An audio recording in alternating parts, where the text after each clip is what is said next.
What kind of man finds a stranger half buried in snow and still thinks it might already be too late to save her? The wind screamed across the open Wyoming plains as if the whole world was warning people to stay inside.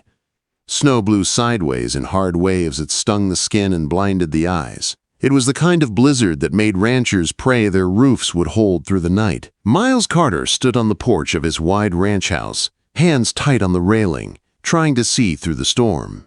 His nearest neighbor lived almost 4 miles away, and even that short distance looked impossible under this angry sky. The storm had come fast, faster than any he remembered. He had spent most of the afternoon bringing his horses into the barn and covering the cattle pens. By the time he finished, night had fallen, and the sky turned black behind thick white curtains of snow. Miles planned to stay inside until morning. No one with sense would be out in a storm like this. But just as he turned to go inside, he heard a sound cutting through the wind. It was faint, but it was there. A cry, thin and desperate. He stepped down into the snow, boots sinking deep. He listened again. Another cry. Weak, frightened, human. Miles grabbed his lantern and walked into the white storm. He followed the sound, heart beating fast. His land stretched wide and open, but tonight it felt like a trap made of wind and cold. The cry came again, this time closer. He hurried toward the old fence line where a narrow road passed between his ranch and the Jenkins place. When he reached the road, the wind opened just long enough for him to see a shape in the ditch.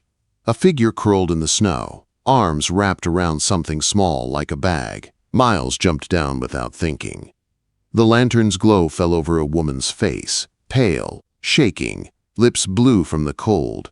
Her hair was frozen to her cheek. Snow covered her dress, and her hands looked raw. "Ma'am," he said, kneeling beside her, "can you hear me?" Her eyes moved a little, slow and heavy. She looked close to passing out. He brushed snow from her shoulder and felt the thin fabric soaked through. No coat. No gloves. No boots made for weather like this. "Please," she whispered, "help me." Miles did not wait. He lifted her into his arms. She felt light, too light, like someone who had not eaten in days. As he turned back toward his house, he noticed the envelope clutched in her hand. The paper was wet, but he could make out a few letters. Mail order, bride contract. He almost slipped, the shock hitting him harder than the wind. Out here, alone, in a blizzard. A mail-order bride. And abandoned. He pushed forward. The snow came down harder, but he held her close, shielding her from the wind. Her head rested against his chest, and he could feel how cold she truly was. He talked to her as he walked, trying to keep her awake. "Stay with me. I'm getting you inside. You're going to be all right." Her breathing was shallow. She whispered something, but the wind took most of the words. Only 2 reached him. He left. Quote, Miles clenched his jaw. Whoever had left her here had meant for her to die. By the time he reached his porch, his arms were numb, but he never loosened his hold. He pushed the door open with his boot and carried her straight inside. Warmth washed over them from the big stone fireplace he had lit earlier. He set her on a chair near the fire and knelt in front of her, pulling off the ice-covered shoes from her feet. "You're safe now," he said. Her eyes fluttered open again. She looked at the room with confusion and fear. She looked at him next, studying his face as if trying to understand if he was real. "My name is Miles Carter," he said softly. "You're on my ranch. You're warm now. I won't let anything happen to you." She swallowed and whispered, "I'm Clara. Clara Dawson." Her voice trembled as she spoke, and he could hear both cold and heartbreak in her words. He grabbed a blanket from the sofa and wrapped it around her shoulders. She shivered as the warmth reached her body. "How long were you out there?" he asked. She closed her eyes as though remembering hurt. "Since before sunset. He was supposed to meet me at the station. The man who ordered me. He never came. I walked. I tried to find his ranch. Someone told me it was near here. And then the storm came." Miles felt something sharp twist inside him. Anger. Who left a woman alone in a strange land with no idea where to go? Who invited her for marriage, then abandoned her like a stray? "You're safe here," he said again. "I promise you that." Clara's hands shook as she pulled the envelope from her pocket. She held it out to him like proof of her whole nightmare. Miles did not want to touch it, but he did. The name written on it was his neighbor's, Henry Jenkins. The same man who had chased away 3 ranch hands for not feeding his chickens on time. The same man who talked big and acted small. The kind of man Miles never trusted. Miles looked at Clara. Her eyes were full of pain. She had crossed states to be with a man who never planned to show up. "Why would he do that to you?" Miles murmured. Clara shook her head. "I don't know, I just wanted a chance at a life." Miles stood, jaw tight as he placed another log on the fire. Snow hammered the windows. The wind roared outside. Inside, Clara fought for warmth and safety. He watched her for a moment. She looked breakable, lost, alone in a land she did not know. And without meaning to, Miles made himself a silent promise. No one would abandon her again. Not while she was under his roof. Miles Carter had no idea that saving her life tonight would change his own forever. Clara slept for almost 2 hours. Miles checked her breathing often, worried she might slip into something worse. When she finally opened her eyes again, the fire had warmed the room, and the storm outside only sounded wilder. She looked around like someone waking up in a strange world. Miles brought her a cup of warm broth and set it gently in her hands. "You need this," he said. "Slow sips." Clara nodded, her hands still trembling. She took a drink, and color slowly returned to her cheeks. Miles sat across from her, hat in his hands. The lantern light softened his sharp features, but his eyes held concern like a steady flame. "I'm sorry you had to go through that," he said. Clara swallowed hard. "The train conductor said someone was supposed to pick me up. No one came. I waited until the station closed. A man there said Henry Jenkins lived 4 miles west. I tried to walk. I thought I could make it before dark." Miles shook his head. "Not your fault. A storm like this could take down a man born here." Clara stared at the broth in her hands. Her voice was barely above a whisper. "He never wanted me, did he?" Miles knew the truth. Henry Jenkins wanted a servant, not a bride. He had bragged once in town about ordering a woman who could cook and clean, without complaint. Miles had hated the way he said it. Now, seeing Clara sitting there with her raw hands and tired eyes, he hated it even more. "No decent man would leave someone out there," Miles said. "Storm, or no storm." Clara pressed her lips together, hurt rising like a wave she couldn't stop. "I sold everything I had to come here. I left my family. I thought I would have a home." "You will," Miles said, "but not with a man like him." A gust of wind shook the windows, and Clara flinched. Miles rose and placed another blanket around her shoulders. She glanced up at him with eyes filled with worry. "What happens now?" she asked. Miles let out a slow breath. "Tomorrow, when the storm passes, I'll take you to town. You can stay at the boarding house for a few nights. We'll talk to the sheriff." Jenkins needs to answer for this. Fear crossed her face. "I don't want trouble." "You're not making trouble," Miles said. "You're telling the truth." Clara nodded, but her hands tightened around the blanket like she wasn't convinced. Miles understood. Life had not been kind to her. He could see that in every careful movement she made. "You should rest," he said softly. She hesitated before asking, "Will you stay close?" "I don't like the sound of the wind." Miles gave a small nod. "I'll be right here." He pulled a chair near the fireplace and sat down. Clara settled onto the sofa, wrapped in blankets, the fire reflecting in her eyes. For a long while, neither spoke. The storm outside raged on, but the room felt warm and calm. Slowly, Clara's breathing steadied, and she fell asleep again. Miles watched the fire, thinking about the woman sleeping meters away. She wasn't just cold and abandoned. She was hurt in a deeper way, the kind of hurt that comes from broken promises and empty hopes. He wondered what her life had been like before this, what dreams she left behind. He didn't mean to get attached, but something about her stirred a part of him he thought he'd buried long ago, the part that once cared too much and got burned for it.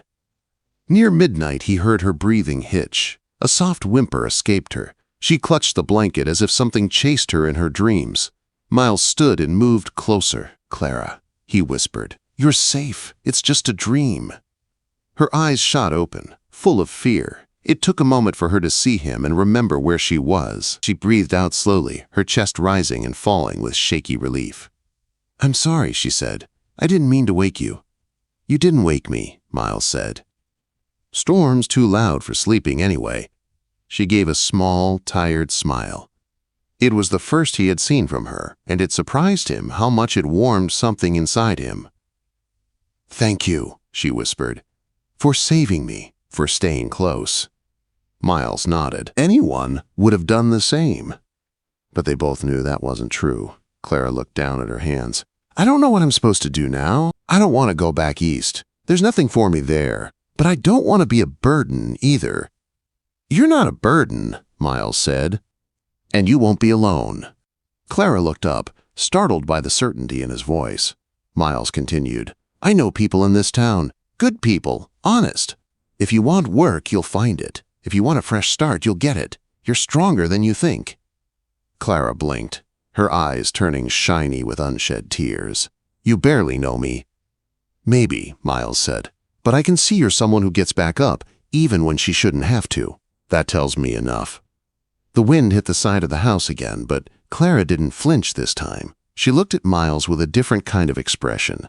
Not fear, not sorrow. Something warmer. Something that made him look away before his thoughts drifted too far. He walked to the window. Snow still fell heavy, but something felt different. The storm was losing its strength. By morning it would calm. Clara spoke again, voice soft. Miles? He turned. Thank you for not turning me away. He nodded once. You're safe here. I give you my word. And he meant it with every part of him. Outside, the storm howled and twisted over the land. But inside the ranch house, a spark of something new began to grow. Something fragile. Something neither of them expected. Something that might change everything by morning. Morning came slow and quiet. The sky above Miles Carter's ranch was pale and calm, as if the storm from the night before had never happened. Snow lay deep across the land, smooth and untouched. Inside the warm cabin, Clara opened her eyes to the soft crackling of the fire. Miles stood near the stove, pouring hot water into a tin cup. He turned when he heard her move. Morning, he said. How are you feeling? Clara sat up slowly, the blanket still wrapped around her shoulders, better than last night. Miles nodded. I made tea. Thought it might help. Clara accepted the cup with both hands. The warmth sank into her fingers. She took a small sip and let out a trembling breath. Thank you for everything. You don't have to thank me, he said, but Clara shook her head. I do. If you hadn't found me, I would have died out there. And the man who brought me here, he didn't even care. Miles's jaw tightened. He glanced at the envelope on the table. Henry Jenkins's name stared back like a bad memory. We'll ride into town soon, he said. We'll talk to the sheriff. If Jenkins abandoned you, he needs to answer for that. Clara looked down, her voice low. I'm scared to face him. You won't be alone, Miles said. I'll be right there. She lifted her eyes. Why are you helping me so much? You don't even know me. Miles hesitated. He didn't know how to explain it. He only knew that when he saw her lying in the snow, something inside him moved in a way it hadn't in years. It wasn't duty. It wasn't pity. It was something deeper. You deserve better than what he did, he said simply, and I don't walk away from people who need help. Clara stared at him quietly. Then she nodded and wrapped the blanket tighter. After breakfast, Miles saddled his strongest horse and pulled out a thick coat and gloves for her. These are mine, he said. They'll be a little big, but they'll keep you warm. Clara slipped them on. The coat almost swallowed her, but she smiled softly. Feels safe. Miles didn't say anything, but the way she looked in his coat did something strange to him, a feeling warm and unsettling at the same time. They stepped out into the bright morning. Snow crunched under their boots. Miles helped Clara onto the horse, his hands steady around her waist. She held the saddle horn tightly. You ready? He asked. She nodded. As ready as I can be. Miles climbed up behind her. His arms came around her to take the reins, close enough for her to feel his warmth at her back. Clara let out a slow breath. His nearness didn't scare her. It made her feel protected. They rode toward town, the cold air sharp against their faces. Clara watched the white fields pass by, her heart pounding harder the closer they got to the sheriff's office. When they arrived, people stared. A stranger wrapped in Miles Carter's coat was not something they saw often. Miles ignored them and helped Clara down. Inside, Sheriff Daniels listened carefully as Clara told her story. Her voice shook, but she spoke every word with honesty. The sheriff's face grew darker the longer she spoke.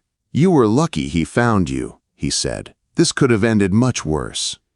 Clara nodded. "I know." Sheriff Daniels stood. "I'll speak to Henry Jenkins. He has a lot to answer for." Clara's hands shook again and Miles stepped closer to her. "It's all right," he murmured. "He won't hurt you." When they left the office, Clara stopped outside the door and looked around the quiet street. "What do I do now?" she asked. "The boarding house. I don't know if I can pay them." Miles looked down at her, his breath visible in the cold air. "You're not going to the boarding house." Clara blinked. "I'm not?" "No," Miles said. "You're coming back to the ranch, at least until you're strong. You can't be alone, not after what you went through." Quote.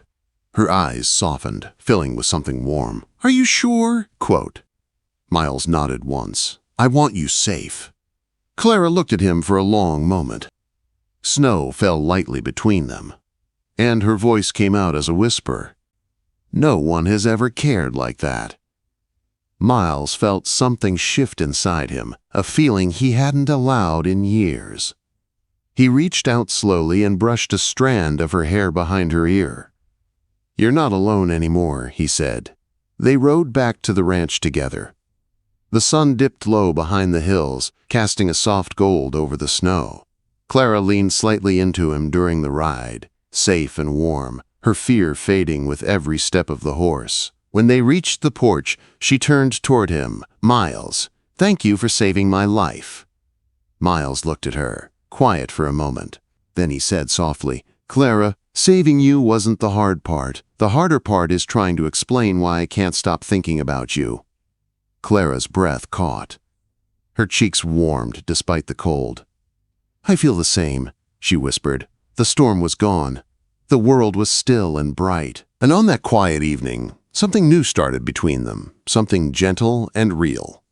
Clara Dawson came to Wyoming expecting a marriage that never happened. Instead, she found a man who saved her life. And Miles Carter, the quiet millionaire cowboy who never thought love was for him, found someone he never wanted to let go. A blizzard had brought her to his door. But fate kept her there.